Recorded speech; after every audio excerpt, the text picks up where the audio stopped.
ओम साई राम। श्री साई सच्चरित्र अध्याय 50 भाग 5। श्री बालाराम धुरंधर 1878 से 1915 तक।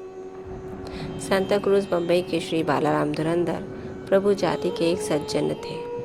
वे बम्बई के उच्च न्यायालय में एडवोकेट थे तथा किसी समय शासकीय विधि विद्यालय गवर्नमेंट लॉ स्कूल बम्बई के प्राचार्य भी थे।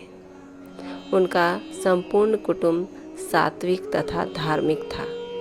श्री बालाराम ने अपनी जाति की योग्य सेवा की और इस संबंध में एक पुस्तक भी प्रकाशित कराई। इसके पश्चात उनका ध्यान आध्यात्मिक और धार्मिक विषयों पर लग गया।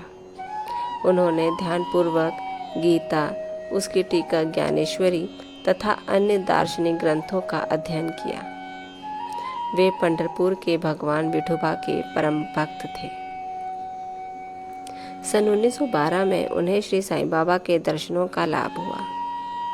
6 मास पूर्व उनके भाई बाबुल जी और वामन राव ने शिरडी आकर बाबा के दर्शन किए थे और उन्होंने घर लौटकर अपने मधुर अनुभव भी श्री बालाराम व परिवार के अन्य लोगों को सुनाया। तब सब लोगों ने शिरडी जाकर बाबा के दर्शन करने का निश्चय किया। यहाँ शिरडी में उनके पहुँचने के पूर्व ही बाबा ने स्पष्ट शब्दों में कह दिया कि आज मेरे बहुत से दरबारी गण आ रहे हैं। ओम साई राम। श्री बालाराम धुरंधर एक बहुत पढ़े लिखे उच्च कोटि के मनुष्य थे। बाबा के बारे में उन्होंने कभी नहीं सुना था, परंतु जब उनके मित्र वामन राव तथा उनके भाई बाबुल जी बाबा के दर्शन करके आए, तब उन्होंने बाबा की कीर्ति उनके मुख से सुनी। सुनते ही उनकी और उनके परिवारजनों की इच्छा बाबा के दर्शन की हुई तथा वे शिरडी बाबा के दर्शनों के लिए पहुँचे।